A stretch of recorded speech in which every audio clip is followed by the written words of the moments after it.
నిన్న JNTH 3132 B pharmacy results declare అయ్యాయి. మనం అనుకున్నాం ఏదైతే ఉందో. సో ఆ రిజల్ట్ మీరు చూసుకొని ఉంటారు కదా. సో పోల్ కూడా కండక్ట్ చేశారు, పేపర్ వాల్యుయేషన్ ఎలా జరిగిందని పోల్ చేశారు. ఓకేనా.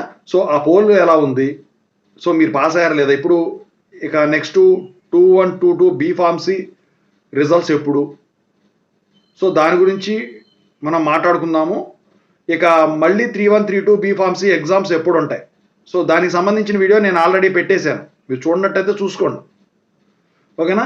సో దాని గురించి చెప్పబోయే ముందు అయితే ఇంతవరకు ఈ ఛానల్ సబ్స్క్రైబ్ చేసుకుని వాళ్ళు సబ్స్క్రైబ్ చేసుకొని ఈ వీడియోని లైక్ చేసి షేర్ చేయండి. మీకు ఏమైనా డౌట్స్ ఉన్నట్టయితే కాల్ మీ 4 ద్వారా కాల్ చేయండి. తెలుగు ఇంజనీరింగ్ ఎడ్యుకేషన్ టెలిగ్రామ్ ఛానల్లో జాయిన్ అవ్వండి. ఈ వీడియోకి ఒక హైప్ ఇవ్వండి. ఇక టాపిక్లో వెళితే 3132 బి ఫార్మసీ పేపర్ వాల్యుయేషన్ ఎలా జరిగిందని నేను వీడియో పోల్ పెట్టడం జరిగింది. Easy I pass, tough I pass, medium I failed అని పెట్టాను. అయితే ఓన్లీ 15% మందిరే ఐ ఫెయిల్డ్ అని చెప్పేసి వాళ్ళు పెట్టడం అయితే జరిగిందనమాట. అంటే పేపర్ వాల్యుయేషన్ వచ్చేసరికి చాలా ఈజీగా జరిగింది థర్డ్ ఇయర్ది. మరి 2122 ఎలా జరుగుతుంది, వాటి రిజల్ట్స్ ఎప్పుడు వస్తాయి?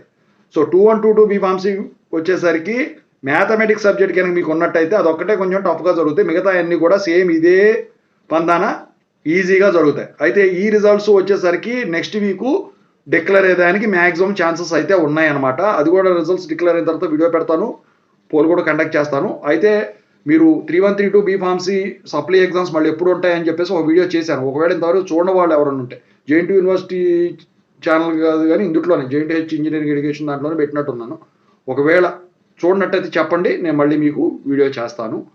ఎనీవే ఇక రిజల్ట్స్ వచ్చినాక నేను మీకు వీడియో చేసి పెడతాను.